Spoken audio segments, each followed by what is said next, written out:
I love that thing you're wearing. That. Right there. I love it. Yahoo!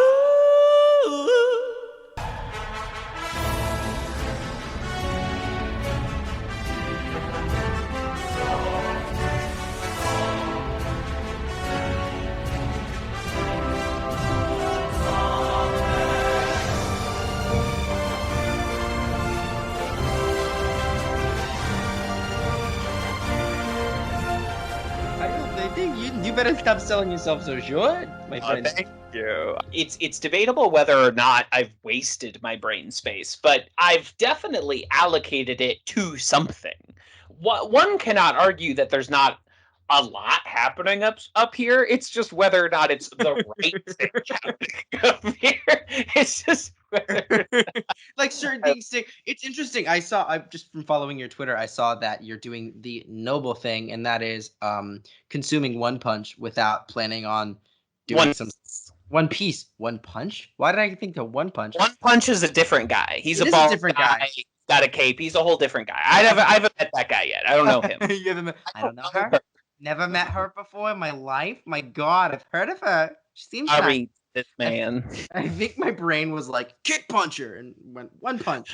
I saw that you were saying that you're reading One Piece and you don't have anything planned for it, and I don't know. I was kind of curious as to how I started One Piece, which as of this recording, I think has like 994 chapters. Absolutely absurd, because it's been going on for over 20 years at this point, and has been published essentially nonstop for 20 years by the same dude.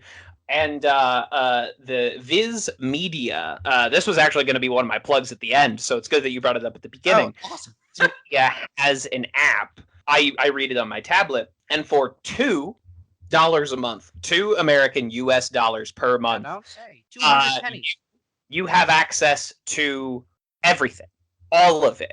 994 chapters of One Piece, fucking Dr. Stone, Chainsaw Man, just like this insane library. Not as expansive as, say, the Marvel Unlimited library, but yeah, for $2. Okay, wait, what is it called? What is this? Viz Media, VIZ Media. So in the same way that like Marvel is a publisher, Viz is a publisher exclusively of manga, basically.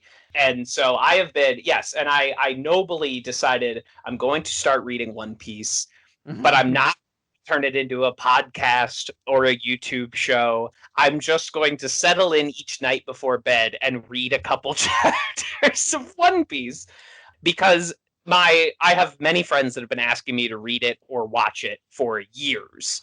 And I did try the first episode of the anime, and I said, no. No disrespect to anyone that loves the very popular One Piece anime.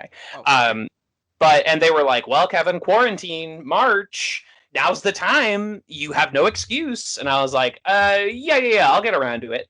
And then 6 months went by, and I decided to do a community podcast instead. That was the new embarkment I decided. Hey, Kevin, real quick, how's that going, by the way? Quarantine or the community podcast? The community podcast. Sometimes I make a damn fool of myself, but you know, could be worse. I'm surprised how little I make a fool of myself based on how many hours of my voice have been recorded or how many tweets I have sent. It's remarkable the percentage at which I have not made a fool of myself. I mean, look, it comes with the territory, and I think you're a pretty good navigator. I appreciate that. I was like, okay, yeah, I probably won't get to One Piece this quarantine. It'll probably be over by like June. You know, I kept saying things like, oh, it's October. We're all dead. Whoops. And October hit, and I was basically like, all right, fine. God said this isn't over until Kevin reads One Piece. So I have done the noble Herculean effort. My Herculean task is not to slay the Hydra or to clean up barns and barns of horse shit like the real Hercules. My task is to read 900, almost 1,000 issues of One Piece. And you know what? It's good. There's a lot of yelling. But it's really well drawn in a very like cartoony, expressive, clear way. I'm liking it. I'm slowly like getting into the characters. It's taking like a long time to assemble its full cast, so you really get to like, okay, I'm gonna get acquainted with this guy, then I'm gonna get acquainted with this guy, and then this gal, and then we're slowly building out that It's kind of fun though. Yeah, it you know, there's two ways to do it, right? All at Because once.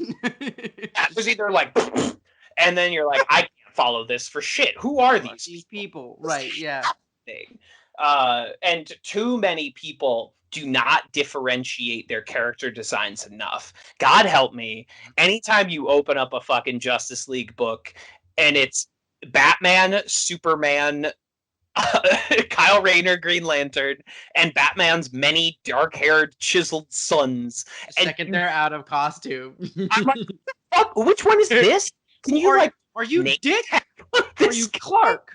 Are you Clark? Are you Kyle? Who are you? Jason?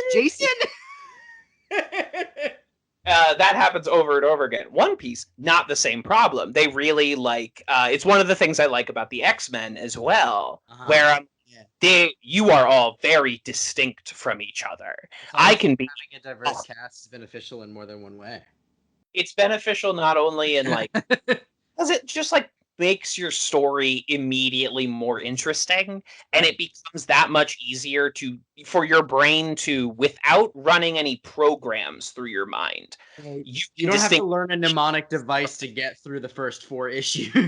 The worst example of this I've maybe ever seen was they recently adapted one of my favorite books of all time, Catch-22, into a Hulu series produced by George Clooney.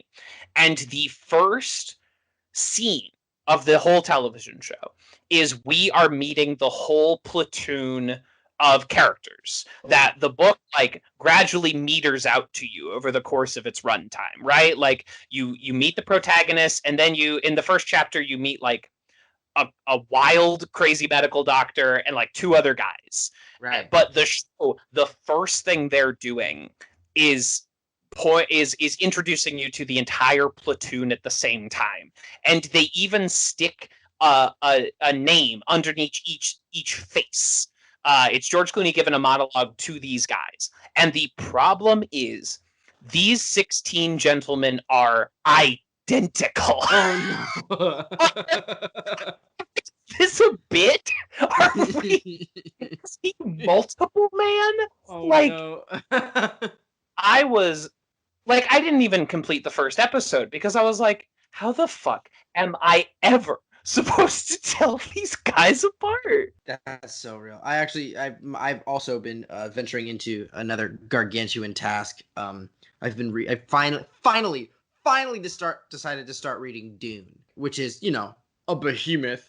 I of course have the copy that's written on like pages that are kind of like half the width of a regular page. We sold that one at FP, and I was like, you could kill a man with this. It's literally 884 pages. And when you look up anywhere on the internet, it's like, dude, 400 pages. And I grabbed this and I went, bullshit. But I remember being, afraid a little bit, intimidated at first, because, there's this element, there's an entire new culture you have to learn, and there's different words used to describe different statuses and the different political structures. It's like a political fantasy, like it's it's a whole thing. And I was like, should I read the appendix first so I know some of the language? Is that a thing? What should I, how do I do this? And I just saw some people be like, just trust it, just jump in.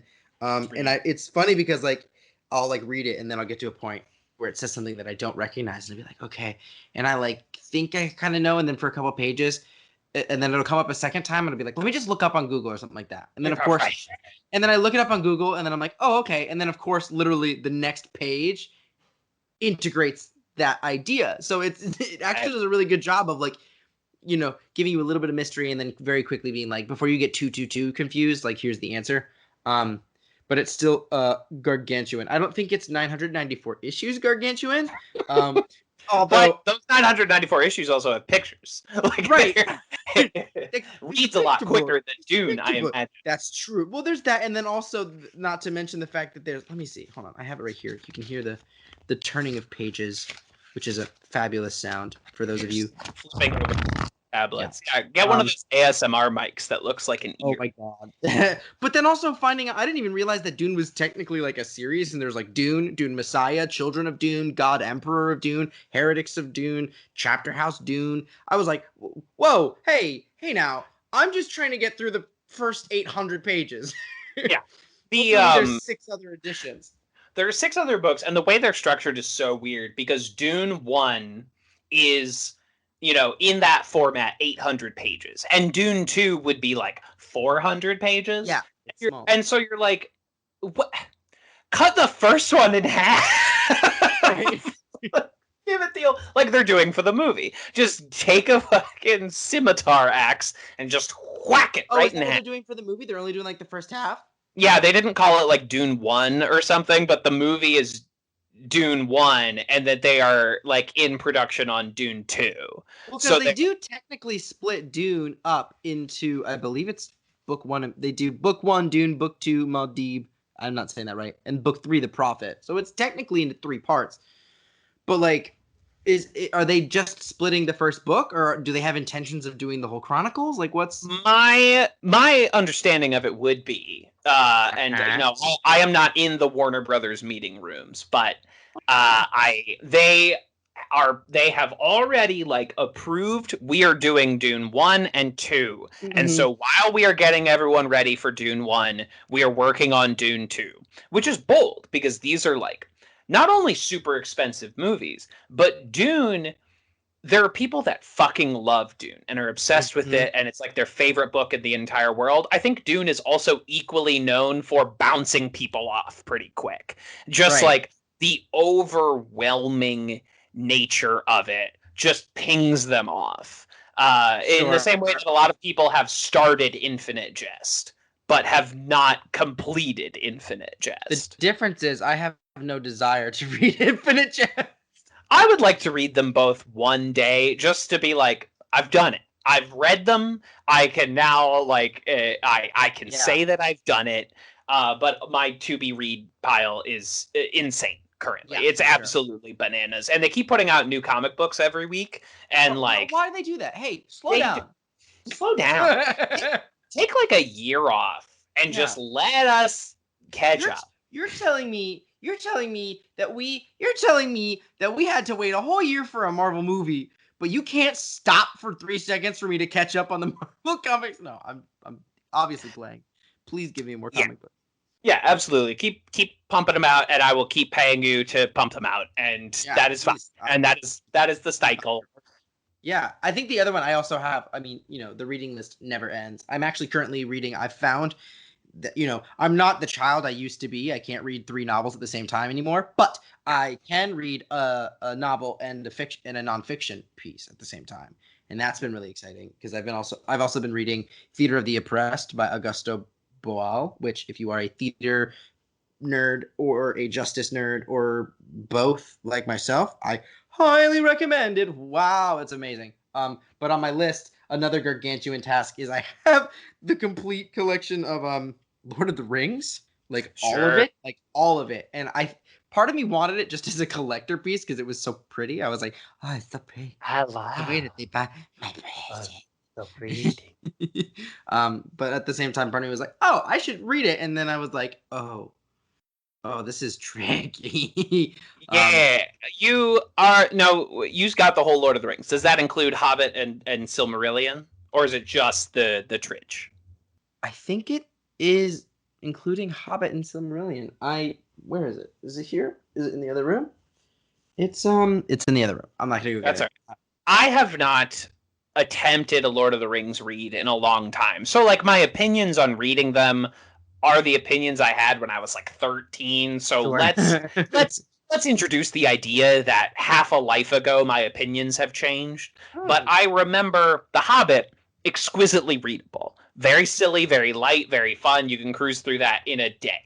It's just so it's light on its fucking feet and it moves. And Fellowship is a turn, but Fellowship is still like readable. You know, it's still like, okay. And then unfortunately, the issue you get into is that you start to see what Peter Jackson and co. cut, and you start to understand exactly why they cut whole chapters out of Fellowship. Like, okay, do you remember in Fellowship, they're running through like a cornfield, and they're like, "You've eaten Farmer Maggot's crop," and there's like a scythe that's like coming at them, and then they fall down a hill?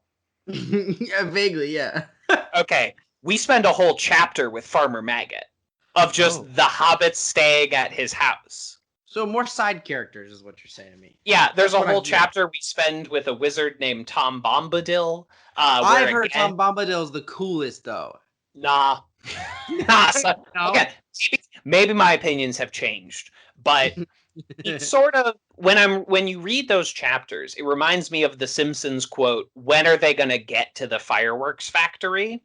Because we're like, we got to get the ring to fucking the Council of Elrond. We have to get it. Like, I know we haven't even met Aragorn yet, and I'm spending a whole chapter with Tom Bombadil. When are they going to get to the fireworks factory? Right.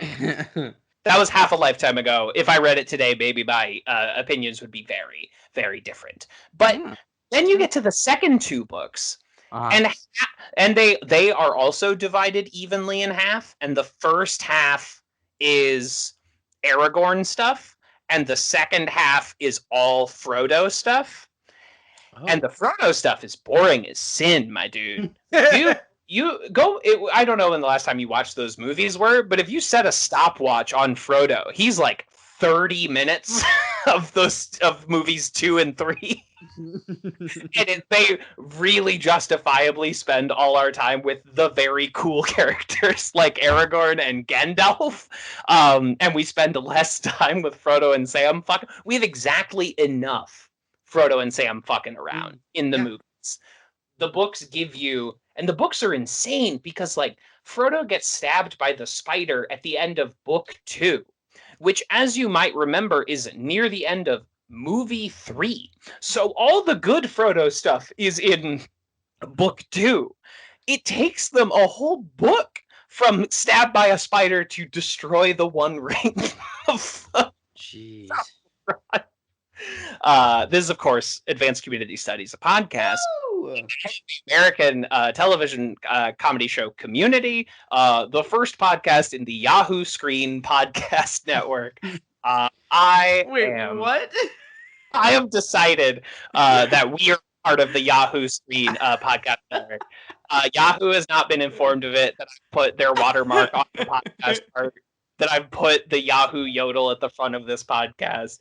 Yahoo doesn't know. Are you? Oh my god. Decided that we are. It's just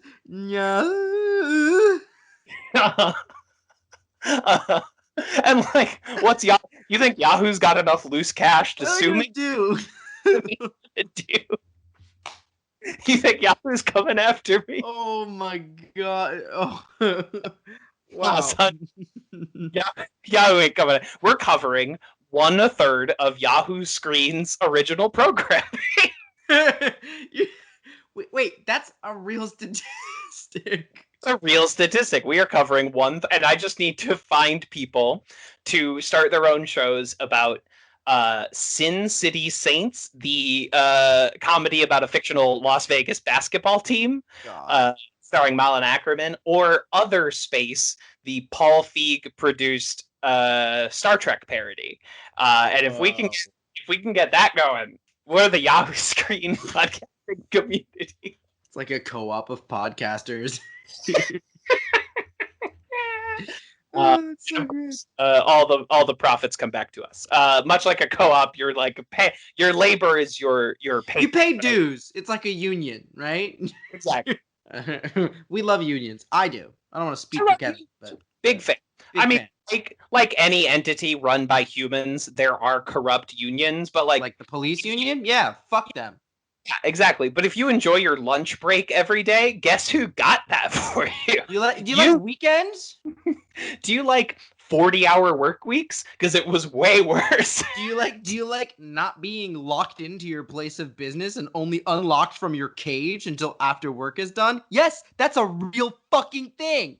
Do you not like being an 8-year-old in the coal mines? Because guess who negotiated for that to not happen anymore? It wasn't the coal industry out of the kindness of their heart. They weren't visited by 3 ghosts one night. There was a union. If you like not getting your hands chopped off by reaching into all the itty bitty nooks and crannies of working in a sewing factory as a 7-year-old, well, news for you. Thank your local unions. Thank your local union. This is quite the tangent. This is quite the tangent. I am one of your hosts, TV's Kevin Lanigan, and Georgia, the country, is much obliged. Oh, it's so good. I love that quote so much. What's up? I'm Jace. I use they them pronouns. I'm back. Time is fake, and sometimes I apparate and can't record sounds. But I am here this time. But friendly reminder, Arizona backwards is Arizona. It's a palomino. Our daddy host is on assignment this week, so it's just the Greendale 2 of us. The Greendale 3 is, of course, our beautiful listeners. Aw, that's really nice. I guess I say that when you're not around, so I guess you don't hear that. This is the first time it's just been 2 of us where I was actually one of the 2, so I was just like, oh, that was really sentimental. No, there's no love in it anymore. It's just I'm callous. But let's just jump right into it this week, shall we? He dares say jump right into it 22 minutes into pressing record. First episode this week, Season 3, Episode 2, Geography of Global Conflict, directed by Joe Russo, written by Andy Bobrow. In this episode, Annie gets it in her head to make a model UN, but a different Asianer Annie steps in and does it first. So the study group becomes part of a dueling model UN, where at the same time, Britta feels a sense of inadequacy that she has given up her former protest life in exchange for a safer, easier, more comfortable existence. And she takes it out on everyone and Cheng in very specific ways. Hey, Kevin, did you just say the word Asian-er? Yeah. Should I go back? Should I bleep that? No, I've just never heard that word before. You know, it's a Lanigan original. It just sometimes my big dumb mouth opens up like a One Piece style jaw drop to your chest, and sometimes a fly comes out, and then sometimes just a random nonsense phrase comes out instead. So for those of you listening, I don't know how many other community podcasts you listen to, but we actually, I don't know, has it been released yet? The videos have been released, and they are also, I put them on this feed to come out before this episode. So Jace and I were lucky. I assume I know what you're talking about. Yeah. Because we're talking about that episode, so we might as well. Essentially, we just get. Why don't you? We did a watch through. We did there was a group of. We were lucky enough to be invited onto this community podcast roundtable, if you will. I think it was 4 or 5 different podcasts. Yeah, there were 4 or 5 different community podcasts, and the writer of this episode, Andy Bobrow, and it's sort of split in 2 chunks. One is like a generalized Q&A, and the other is like a watch along where we're like commenting on the episode, stopping to talk about things in depth. And both of those are on this feed previous to that, so everyone can enjoy that if they so choose. Jace and I were both brought along, which was very nice. We were asked to add some like chaos to it, to add some like energy and rapport to it. I'd say we did a decent job. I would say we did. I haven't watched back to it, but from what I remember, we definitely did our share of sowing the seeds. Well, I mean, it is. We are recording on the 13th. Chaos is the theme, but it is the 9-year anniversary of the episode Remedial Chaos Theory today.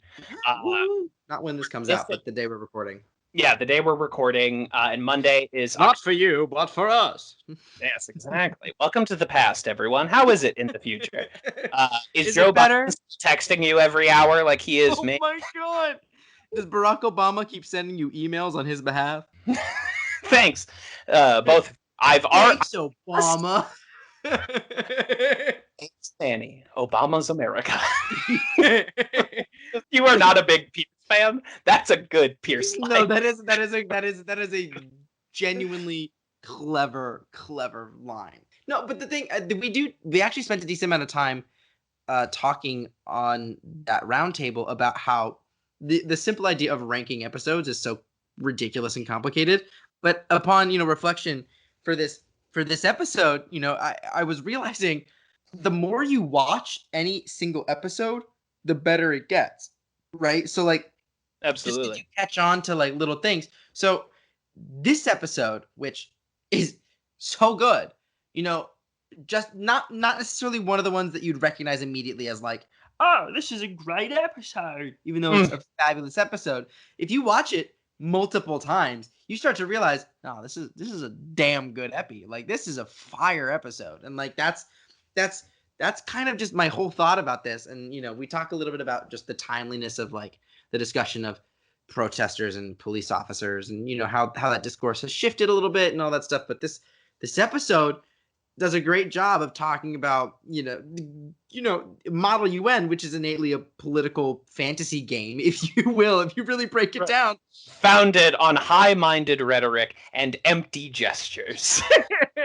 Right, and then you balance that out with like a narrative about protesting and cops and all that stuff. It's a well-rounded thematic venture into politics. I don't know. It's a good episode. What's the deal with politics? This is like mid-tier Community, but mid-tier Community is still like amazing. So many fucking exceptional jokes. Pierce being super into Somalia is so funny. And calling Jeff, you're a gay, very fun. Troy with the Georgia riff is excellent. And it's just this endless like series of bits. The Britta and Chang plot line is like fucking excellent. It's really well, and the fart is so good. Heartbeat. The thing that whole, and that like I like that they don't start yelling at each other. They just can't stop like laughing. They just can't get their shit together enough to like keep going with it. It just also has this one big glaring thing that I hate. And what is this? So this is I will firmament this down. I am again not trying to alienate any fans, but this is the episode that put me off of Jeff Annie forever. Oh, no coming back from this episode's handling of that dynamic. It's so upsetting. Because the first two seasons don't really acknowledge that as like a pairing in the same way. Like they kiss in debate, they kiss in the season 1 finale, but it's dropped immediately. And then like, Conspiracy Theories is flirty, but it's not an overtly romantic episode. Sure. And then it kind of comes back in the fake flashbacks with the Sarah Bareilles Gravity like montage, very funny. Mm-hmm. But these first 3 episodes of this season hit the Jeff Annie quote unquote relationship so hard. And it's like, for me, really off-putting. I was like, I didn't allow this. I permission to do this. I mean, I've never been a fan of the Jeff and Annie. And I think that's also because my entire perspective on it was informed by its arc as a whole. And this is decidedly when it becomes like truly like a thing, like, and that's why it's so uncomfortable. It's because if it's just in like tiny doses, you can be like, and just like just push it out of your brain and be like, it's not a thing. Don't worry about it. It's fine. It's just a joke. It's just a bit. Don't worry about it. Don't worry about it. And then you have to, hey, look, it ain't no thing. Don't worry about it. But then like now it's like we're like, and we're tackling this head on. They're gonna have an awkward conversation about their strange dynamic, and it's a bit gross now. It's a bit gross. Like there is some alternate approach to this relationship on screen. That there isn't. Well, there's in some Earth 2 or some different timeline, there's a situation where they handle this differently, and the show doesn't constantly call out the age difference, because the actors themselves are not that different in age, but the characters are grossly different, like 20 some odd years different in age. And the fact that the show will not stop hammering that in every single time, the way he calls her kiddo, that like gross like noogie he gives her in the classroom, and then the like a scene, like I was watching this episode in preparation to talk about it, just so it was super fresh in my mind, and I was like, why does this episode have like this weird pin in my brain? Why do I go like because I'm laughing? It's really like all the UN jokes are great. The flying heads across the screen is excellent.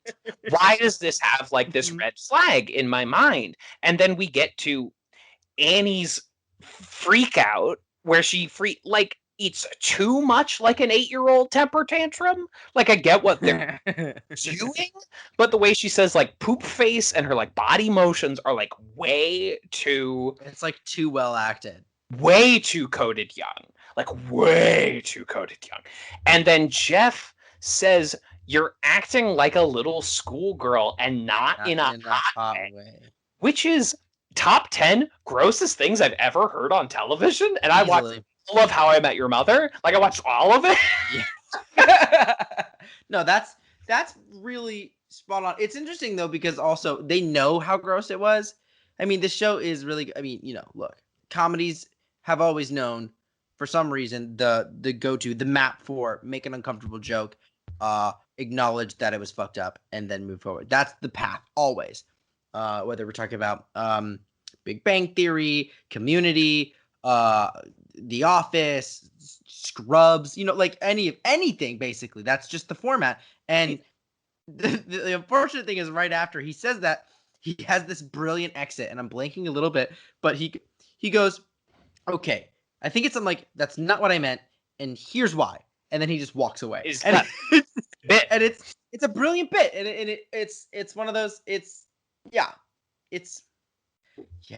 This episode is so weird. I mean, the whole dynamic of that age difference is supposed to be weird.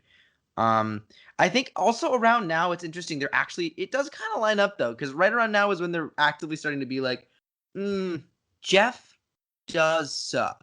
Like, they spend a while, you know, trying to be like, hey, you know, Jeff's kind of a douche, but he's still kind of likable.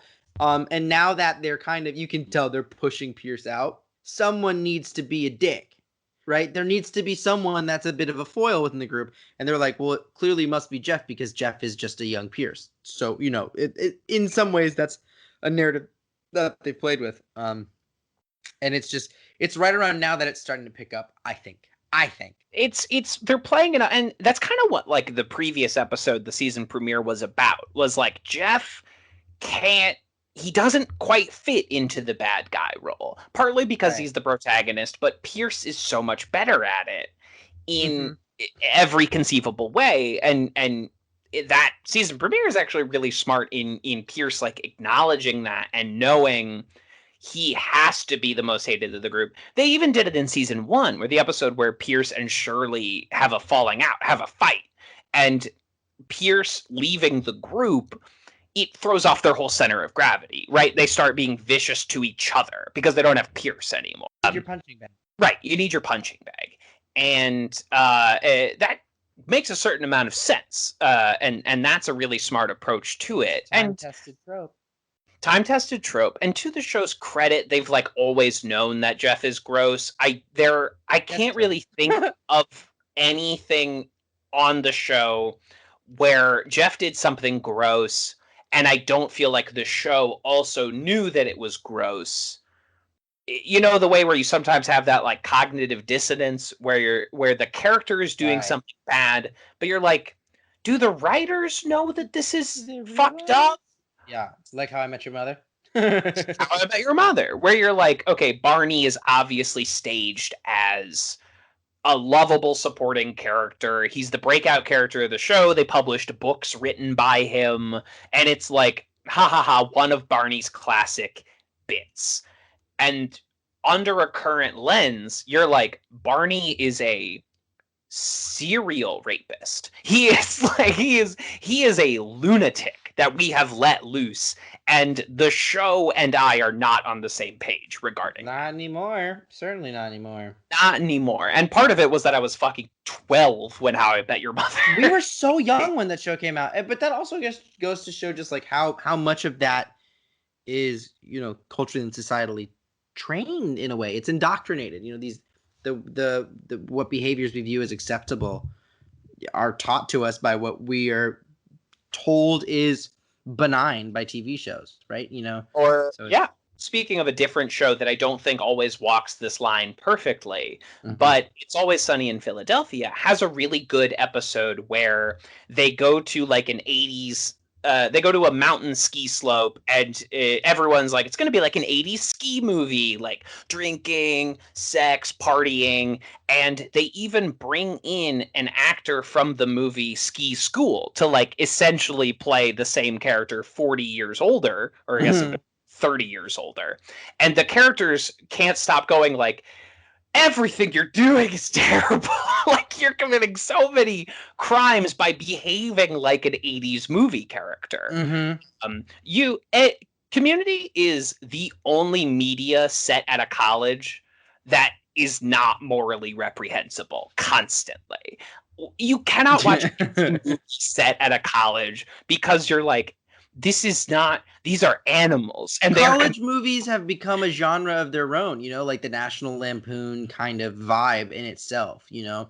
It's just like, what's college? It's sex and beer. And it's just like, it's not only that. Like, I'm like, why couldn't you do like good sex? Why does it have to be like looking through sorority windows? I mean, it's been because it's the people creating the content have always been cis straight white dudes that are way too old to be making these movies, and they just wanted an excuse to look at young performers take their tops off. I mean, it's sure. It's gross, you know, but it's that's, I think I talked about this on another show that another podcast that we got invited onto about how like Troy and Abed are my favorites, because there's the one episode where Abed goes through his list of things that he wants to do while in college, right? A clear riff on the college movies, that genre of movie. And all the things that he does are like subtly subverting these tropes in far more wholesome in ways. And it's so great. It's so good. I love it so much.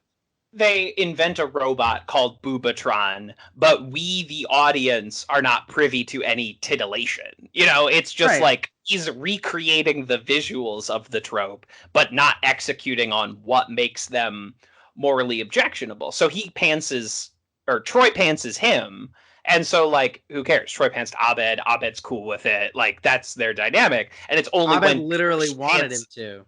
Right, but it's only when Pierce pants Shirley that it's like, we have crossed the Rubicon. Like, which is also this kind of line. Anytime that happens, I find this really subtle.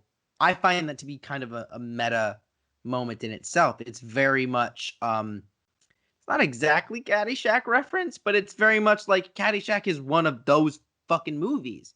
Animal House. And Chevy Chase was one of those guys. And so to show the way that context has shifted, using Pierce and Chevy Chase as a bit of like a conduit for that commentary is, I mean, it's actually really, really smart. Some smart stuff.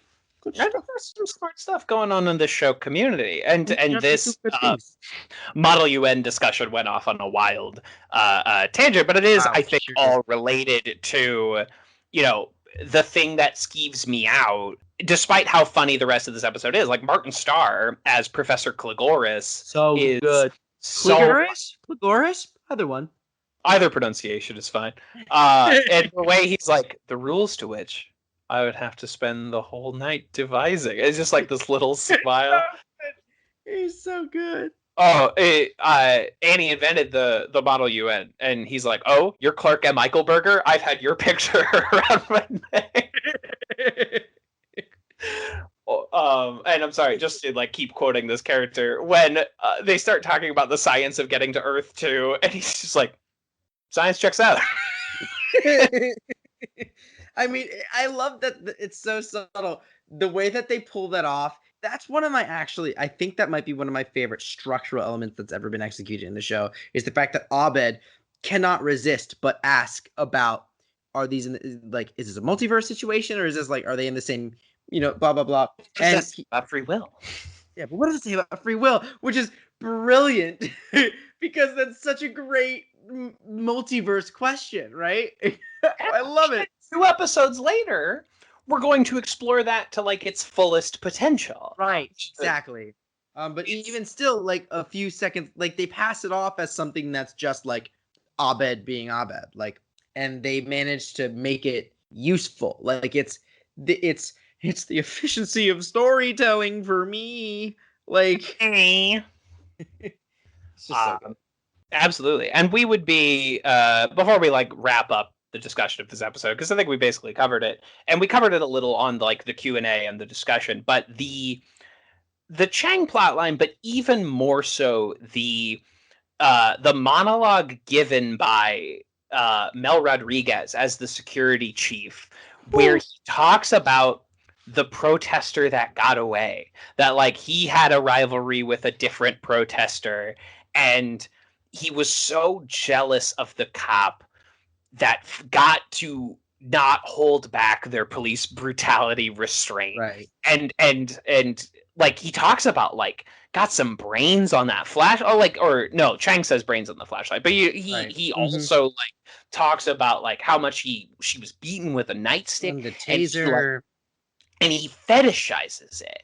Mm-hmm. And it seems you could read it as like a tasteless joke, but I read it as this scathing fucking commentary on the types of people that become campus security and police officers is wannabe cops, and cops are the people are just like that much better at braining protesters, right? Like they got to ascend because they're that good at braining protesters. And so I've worked at a lot of jobs on a lot of college campuses where I have had to have a lot of direct interfacement with on-campus security personnel. And with Chang and the Mel Rodriguez character, they have so perfectly pinned down who campus security is. They can only escalate a situation, and if a situation is too escalated, they just call a cop. The desire to be the tough guy despite what you're wearing and the job that you hold. Like and at these same jobs, we always have like the local police chief come in and like give a speech about like basic security things. I don't know why we do this. But there's something I noticed about fucking security guards and fucking cops both. You would hope in your heart of hearts that if you're talking to someone whose job it is to uphold the law and make split-second moral decisions, that they wouldn't refer to people as the bad guys, but universally do, as if they're the fucking Fantastic Four. As if like they are facing down a Mole Man and dude, it's Galactus, dude. We gotta fight him. We gotta fight it. Like they always, and they use the word bad guys, and I'm like, why do you have an 8-year-old's understanding of moral decision making? Because that's the whole gig. You don't exactly. If you're told just blindly follow these rules, some of which they make up, by the way, then like you don't have to think about morality. You just have to follow legality. And if your entire function is based on legality and not morality, your entire function is perpetuating atrocity. Period. Absolutely. Look, I hate cops. God, what a beautiful, such a beautiful line and so relatable. Delivery. A great GIF to pull. I'm sorry, GIF to pull out That's the first time I've ever heard you correct yourself with that. I've just started going like, who cares, whatever. Like, fine. If it makes people happy, I'll say GIF. It doesn't matter. It truly doesn't matter.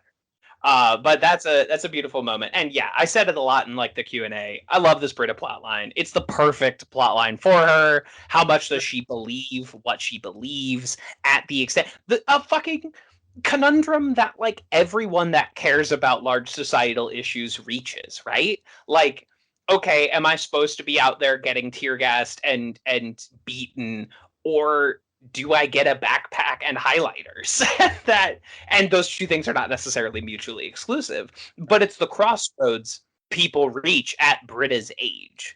And I think this is a very funny, but also like oddly thoughtful exploration of that idea. You're making good points. Like, am I the guy who's on the front lines, grabbing the tear gas and throwing it back? Or do I, donate money for the war effort, or some combination thereof? Hey, what am I going to do? Yeah, you got different things, different strokes for different folks, different Karl Marx, something, what you can contribute to society, those who can't, and so on. I really need to. There's a quote. You know what quote I'm referring to. My brain doesn't work right now. Yeah, read your Marx, kids. Please do. To compare it to exercise, the best exercise is the exercise you'll actually do. There are more like burpees are a very effective form of exercise, but am I going to fucking do that? No. Am I going to sit on the exercise bike and watch those scrubs? Absolutely. So that is the best form of exercise. Is the there one you go. They do. You know what I mean? There you go. Well, there you go. Let's transition, shall we? Do it. Season 3, episode 3. You said let's transition, shall we? My brain went, again? Okay, sure. All right, here we go. Because I'm trans. You get it? I transitioned already. I see. It's a joke. For those of you listening, I am... Episode 3, Competitive Ecology, directed by Anthony Russo, written by Maggie Bandor. The study group is split up for a assignment of creating terrariums, which is the biology equivalent of dioramas. And at the same time, Chang solves a mystery that doesn't exist. We love this. I love this venture into this absolutely absurd film noir reference.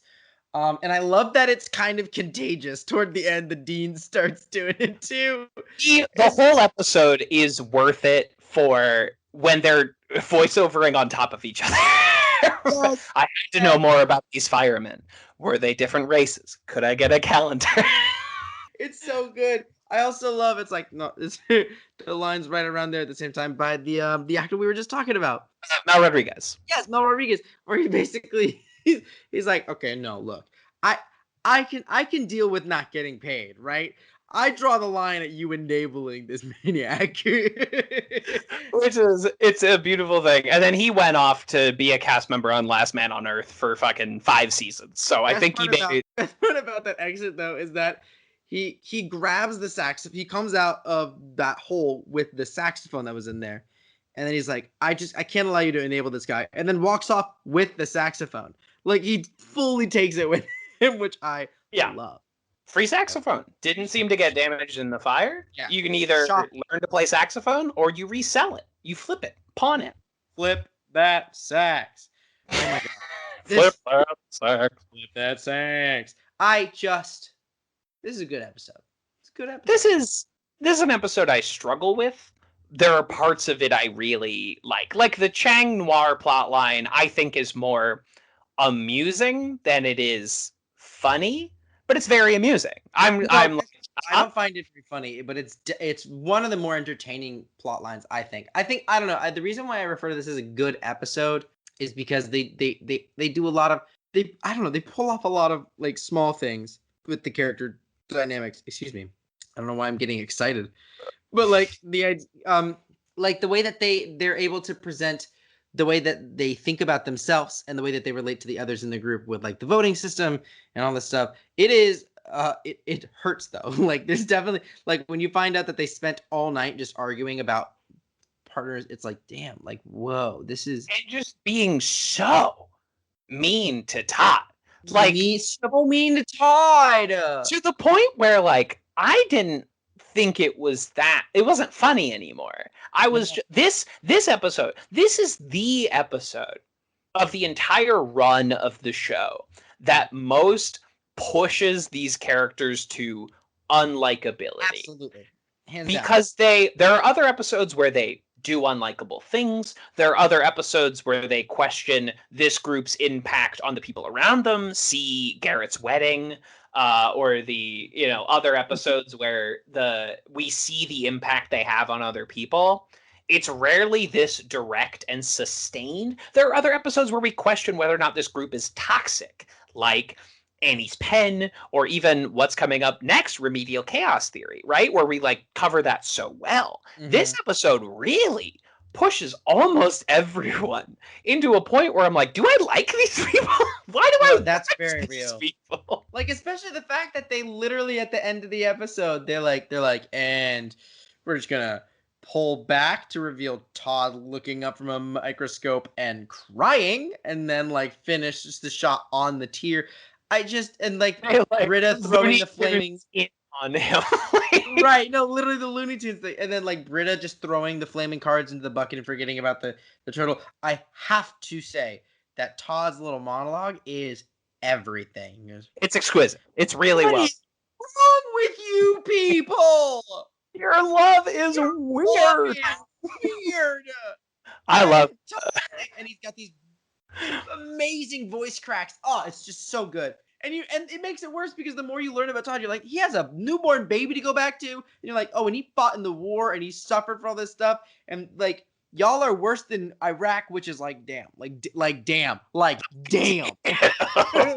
This episode's brutal, but it's kind of, I almost commend it for pushing it into this, new territory for these characters of being hey, no, these guys do kind of suck sometimes. I don't know. I see fully what we're going for here. There's just a lot of this that pushes it to the brink for me. There are things I really like. If loving worms is stupid, I don't want to be smart. It isn't, and you can't be. Brilliant! It's so good. That's one of those lines that takes listening to it 3 times for it to fully register how brilliant it is. At least for me. Because I was like, oh wow, that's good. And then you think about it and you're like, oh wow, that's really good. And you're like, no, that's brilliant. It's brilliant. It's very good. These first 3 episodes, I'm overall pretty iffy on, but there's a lot of good fucking noises off wordplay. There's a lot of those see-through pens that you run over the thing and you emphasize the letters. Highlight, oh, probably the backpack. There's a lot of that vaudeville shit that I really appreciate. You're a creationist. You don't even believe in biology. Well, if the introductory biology course can refute 2,000 years of miracles. Yeah, it's fucked up. It's fucked up. I think it's the good stuff because it's probably some of the most challenging writing that the show presents to the audiences, which has a time and a place, and I think it allows for a lot of really good payoff, especially later on in the season. Because we're about to do remedial chaos theory, horror fiction, and 7 spooky steps. There's a lot coming. Pillows and blankets. The Greendale 7, all this stuff that's going to push the identity of the group. I mean, I would even venture to say that this whole season, a lot of it is interpersonal conflict. These people that we're used to seeing getting along, not getting along. And I'm not talking about the stray, Pierce sucks episode. I'm talking Troy and Abed are fighting, right? The people that love each other the most are at each other's necks. They're all trying to convince each other that they're not the worst one. And it's this is just it's a theme in this season. And it's interesting. I haven't really thought about it as in regards to the season as a whole and what motifs we're seeing, but I'm starting to realize that. Yeah, it's the Dreamatorium episode is in this season. There's so much in this season that's going to jump at the boundaries of what are these dynamics? How far can we push them? It's being very experimental and exploratory in that way. In a way that is not always successful, but that I admire. That we're willing to push these envelopes, to use a cliche. Just really set And that feels very Community too. Like Community from the jump had always been a show that pushed boundaries of what you can get away with in terms of the structure of their content, right? Like they, it wasn't that same formulaic, like even as TV shows like in comedies today, get more and more expansive. There's still a lot of structural consistency throughout the entire season run of the show. This show always pushed the boundaries of what they could get away with structurally. And that's just like, I mean, not including like Rick and Morty, but there is in fact a connecting feature. Like, yeah, that's a show that again is like always wanting to both of these shows credit and sometimes to their detriment, but they are never willing to stay stationary. Yeah. They are always wanting to see what else can we do. And sometimes that's because a cast member leaves and you have to bring in a new element, or sometimes they're like, I'm bored with what the show was in season 1. We did the relationship thing, we did the sitcom thing, and now we're gonna do something weird and different. And we did a landmark season, season 2, universally acclaimed, and they could have kept doing fucking genre stuff until we were sick of it, but they won't do that. Yeah. They will keep trying to redefine and reassess, and that is something that makes the show so interesting. Yeah. Even though like sometimes I hear feedback from people where this is not their number one show that are like, I just find The Office or Scrubs or other good shows more comforting because it's more dependable on what you will get in a given episode of the show. Absolutely. I think though there is something to be said about Dan Harmon's role in all that, and just like I don't want to speak for Dan Harmon. I don't know what Dan Harmon's thinking at any given time or ever, but the idea of just like not relying on the comfortable, I think, is very intentionally challenging. That's a very Harmon perspective, I think, based on what I do know about him and the stuff that he makes. It's constantly just like, let's do something new. Let's challenge this. Let's push this. Let's get even more out there, or it's exciting. For me, I love when people play with structure, and this show crushes it. And this episode definitely does that too. It's just some wild stuff. And that turtle, best actor in the whole damn show. Great turtle. Love the turtle. Incredible performance from Todd's turtle. You love to see it. Where's the Emmy? Best turtle in a television program. In the entrance too, it's like, I was listening from the bushes. I found a turtle. He's so cute in this episode. Todd is so funny. Like, I would love to have been in the writer's room to just be like, hey, look, we want to have like Todd with a live animal that like lives in a bucket so that Britta can throw flaming cards onto it to show that she actually isn't aware of where she is or anything like that. They're like, well, how do we integrate an animal? And they were like, why not have Todd pop out of the bushes with the turtle? And they were like, brilliant! And it just stuck. I don't know.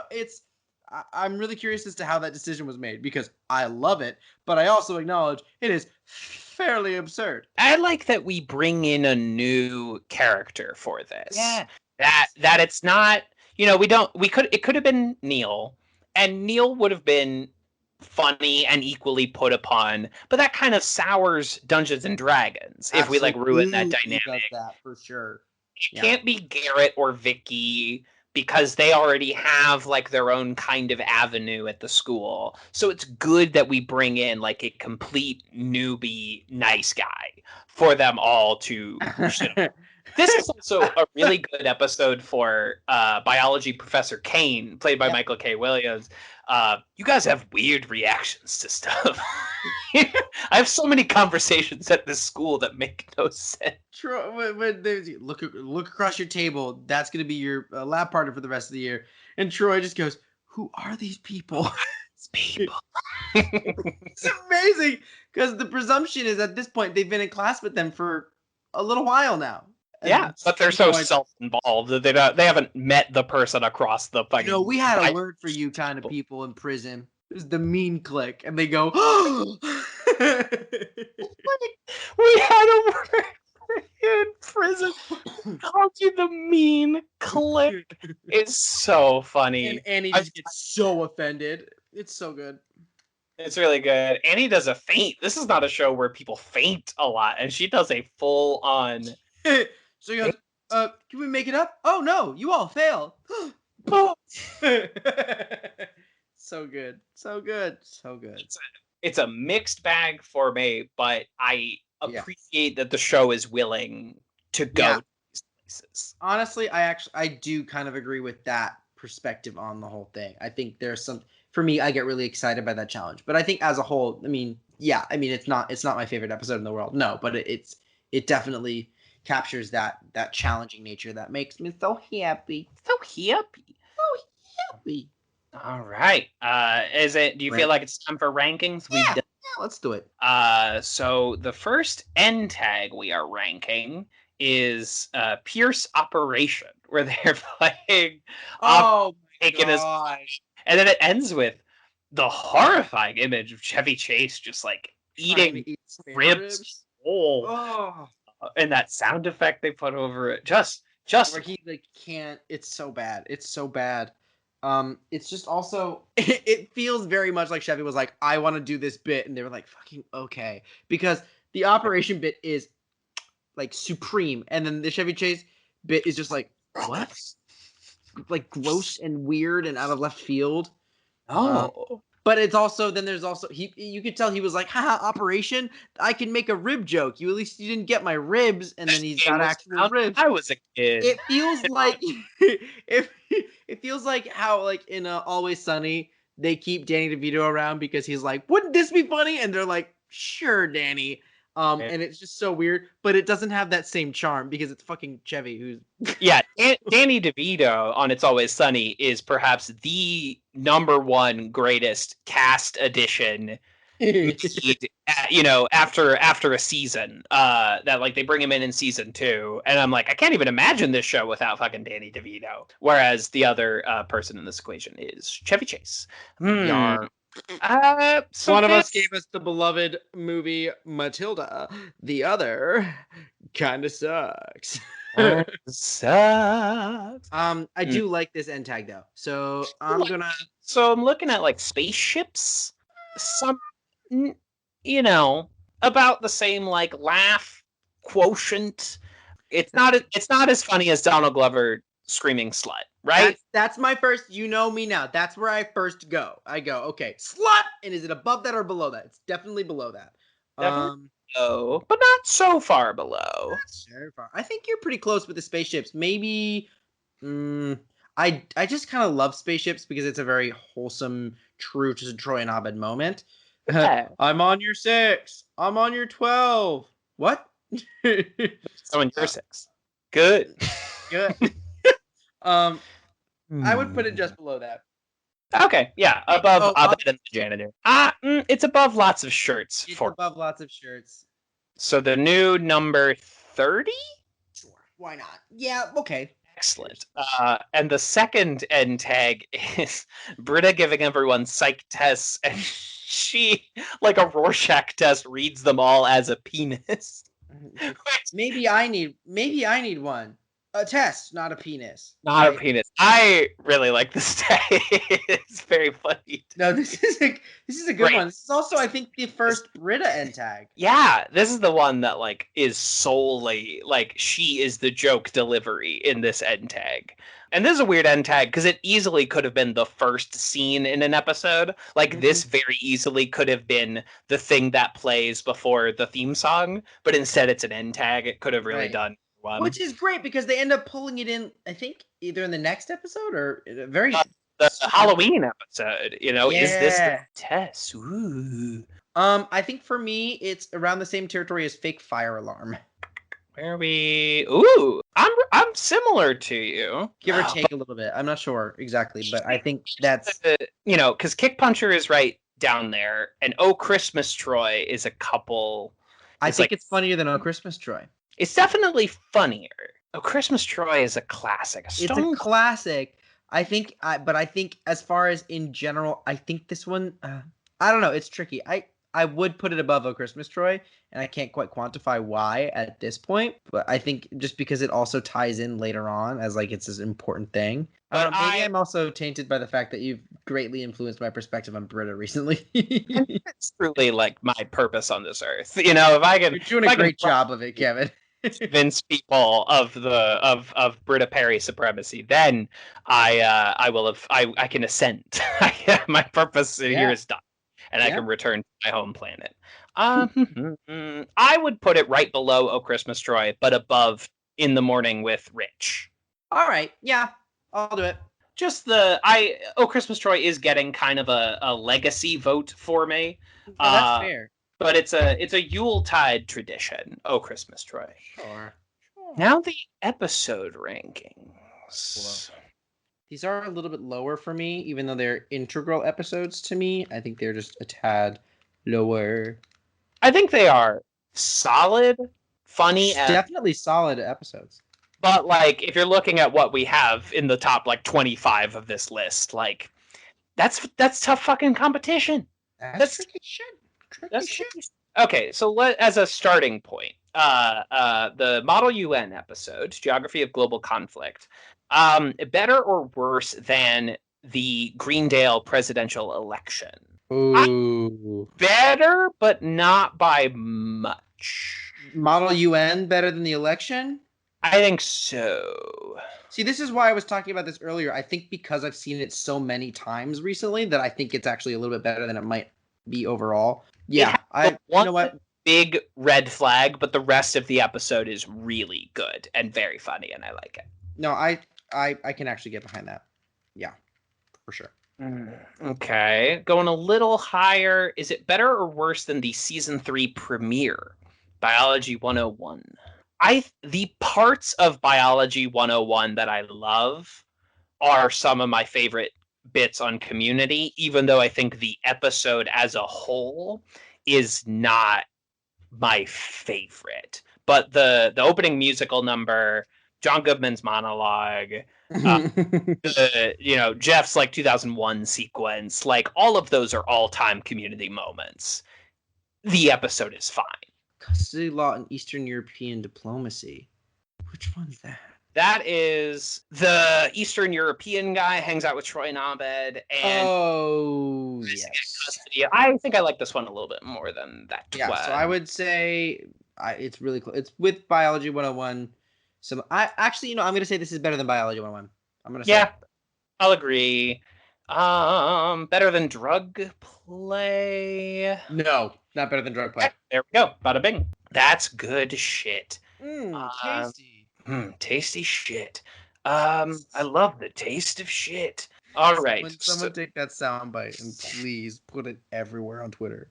Me, I love shit.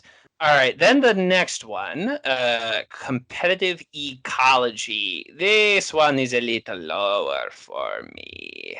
Yeah. It's not as good as the pilot. No,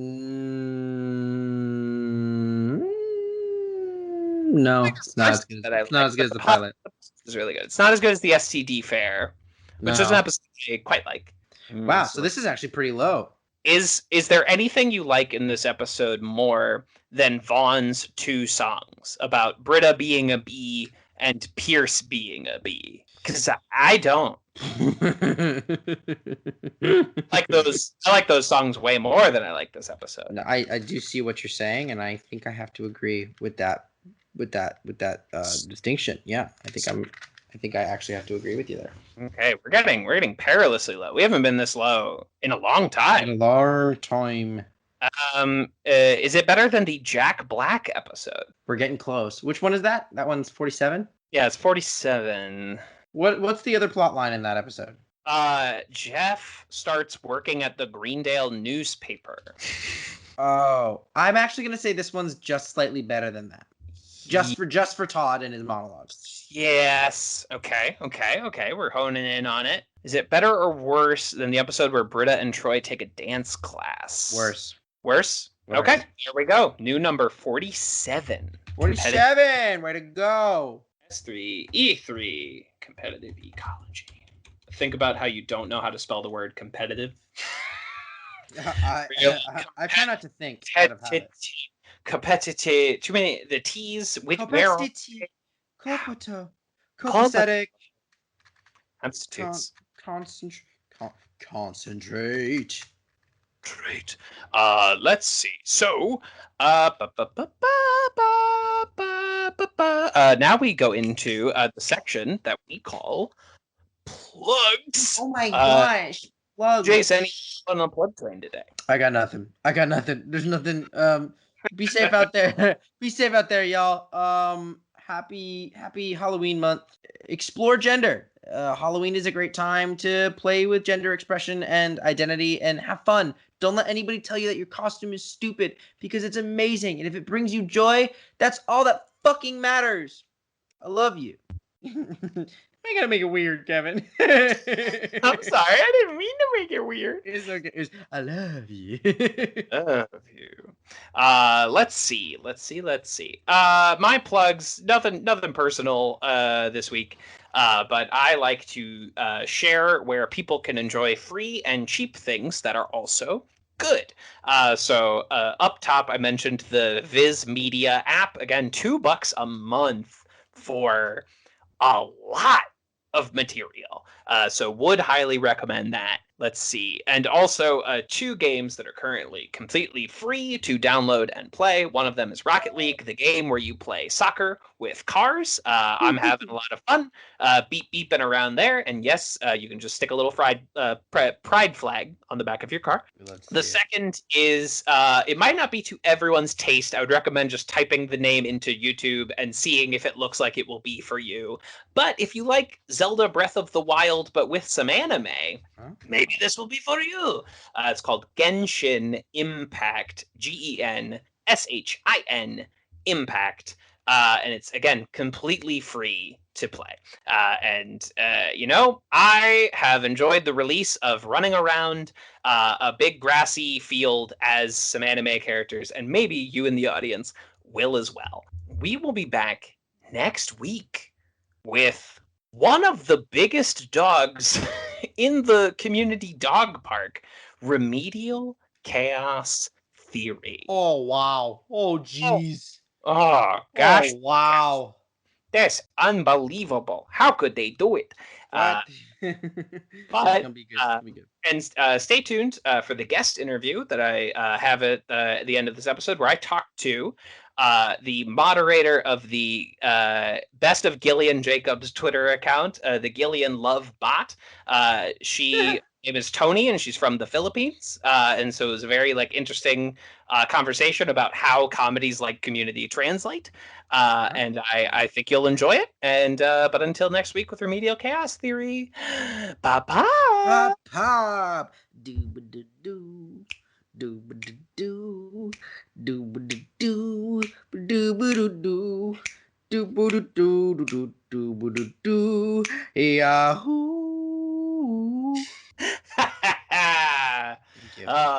Thank you, Yahoo, for all the money. We're gonna fly to school each morning. We're gonna smile the entire time. We're gonna be more happy. We're gonna finally be fine. We're gonna get more calm and normal.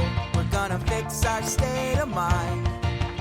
We're gonna be less crazy. We're gonna finally be fine. We're gonna stand holding hands in a brand new land, far away from the borderline. We're gonna seem like a mainstream dream And be appealing to all mankind. We're gonna have more fun and be less weird than the first 2 years combined. And we're gonna live forever. And we're gonna sleep together. And we're gonna finally be sunny and shiny. We're gonna finally be fine. So I am thrilled to have on the interview portion of Advanced Community Studies the operator of the Best of Gillian Jacobs Twitter account at GillianLoveBot, direct from the Philippines. This is Toni. Toni, how are you? Hi, Kevin. I'm good. How about you? Oh, I'm doing okay. I had this Monday off of work, which was very nice. That's And good. now I get to talk to you. That's good. I just got off work. Yeah, I know. It's we have about a 12-hour time difference, so it's very early for you over there. Yeah. Well, I appreciate you doing this. All the same, thank you. Thank you, too. Okay, so I guess my first question is why Gillian Jacobs? Of all the people you could start a Twitter fan account for, what is it about her that stands out to you? First of all, I started it because I think nobody has a Best of Gillian Twitter before, and I said, why don't I start it? And I don't know. There's something about her. I work in IT, and then it really means a lot to me to see her supporting women who code, women who are in STEM. So that means a lot to me. And I don't know, she's the most relatable actress I've seen. She's a teetotal, which I am too. I didn't even know there was a word for that, and because of her, I know that. I think that's pretty much it. Yeah. Yeah, that's great. So you've yeah, she has that great documentary she directed called Queen of Code, and I'm guessing you've seen that one. Yeah, I did. So are you a Community fan? Is that how you came to know Gillian Jacob? Yeah, I started Community in quarantine, April.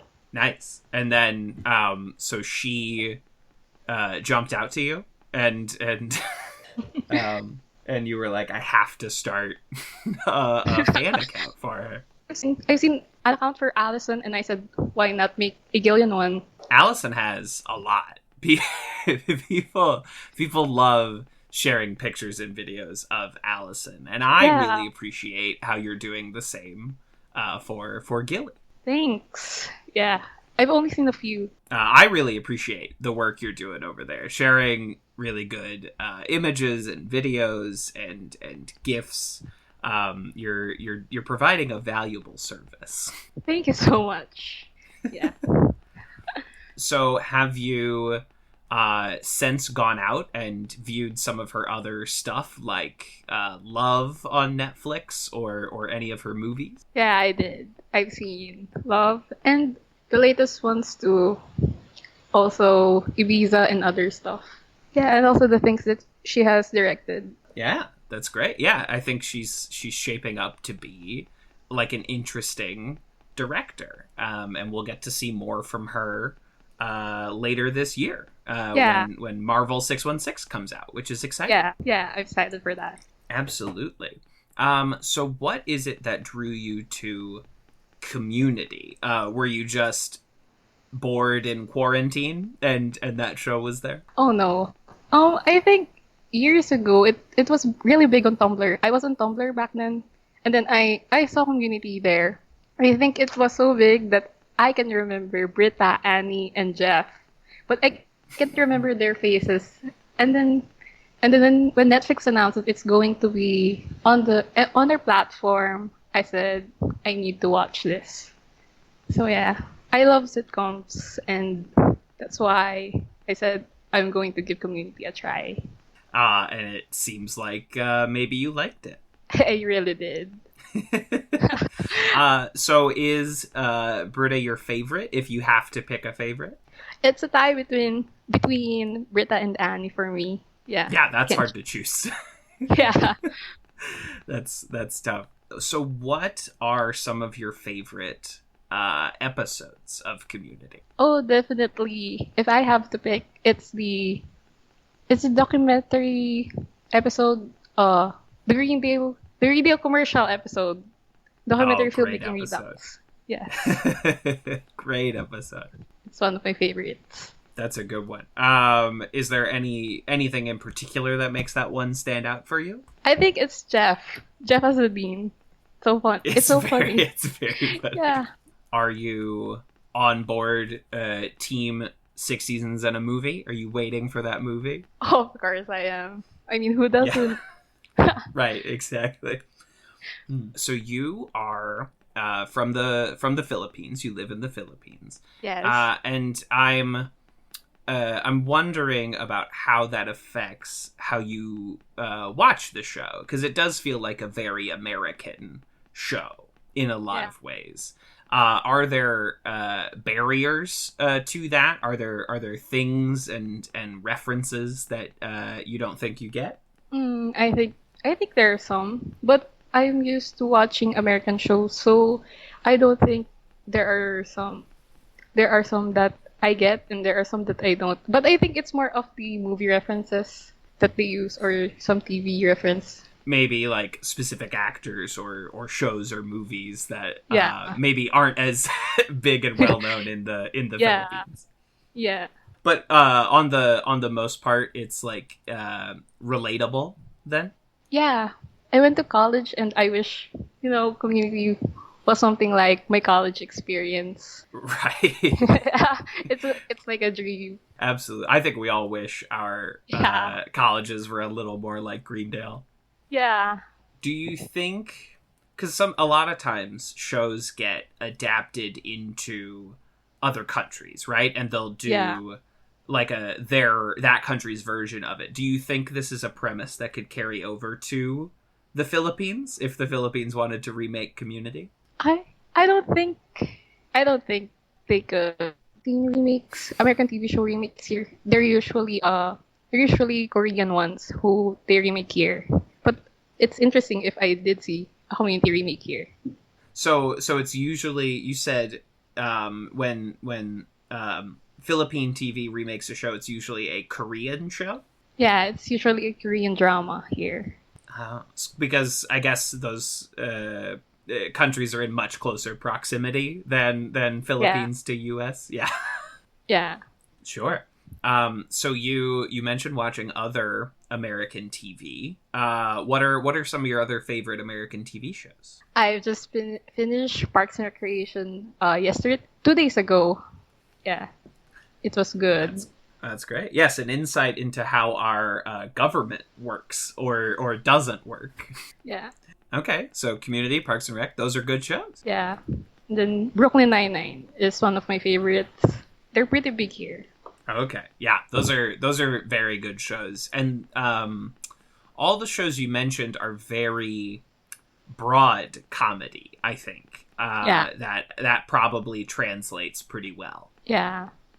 If I think people playing a game of The Floor is Lava or Paintball, like, you can probably understand that in any language, even if you miss some of the like pop culture references. Yeah, that's what makes Community unique and beautiful. Right, everyone understands. Even other shows. Is there anything else you want to share about this show? Anything that you just really want to talk about? I don't think there's anything else. I think we got it covered. Well, that was great. Thank you for hanging out. The Twitter account that you can follow is at GillianLoveBot. If you are a Gillian Jacobs aficionado like I am, I think our listeners would enjoy that. Thanks. Of course. And we share your stuff on our Twitter account all the time. Thank you. Yeah, because I like it, or I use it for a joke, or I just want to share something. I like it. So thank you you're doing great work. Thank you so much. I appreciate it.